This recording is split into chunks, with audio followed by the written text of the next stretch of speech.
Christmas గురించి మీకు తెలుసు. క్రిస్ముకా గురించి ఎప్పుడన్నా విన్నారా?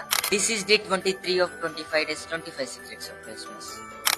క్రిస్మస్ ప్లస్ హానుకా ఫెస్టివల్ ని క్రిస్ముకా అంటారు. క్రిస్మస్ క్రీస్తు ఈ లోకానికి వెలుగుగా వచ్చాడని సూచిస్తుంటే, హానుకా యెరూషలేము మందిరంలో జరిగిన ఆశ్చర్య కార్యాన్ని సూచిస్తుంది. గ్రీకు రాజైన అంతియోకాస్ యెరూషలేము దేవాలయాన్ని స్వాధీనపరుచుకొని అపవిత్రపరుస్తాడు. దీంతో ఇజ్రాయేలియాలోని మక్కాబీలు గ్రీకు రాజుతో యుద్ధం చేసి దేవాలయాన్ని స్వాధీనపరుచుకొని పవిత్రపరుస్తారు. అప్పుడు దేవాలయంలోని దీపస్తంభాన్ని వెలిగించడానికి ఒక రోజుకు సరిపడా ఒలీవ నూనె మాత్రమే వాళ్ళ దగ్గర ఉంది.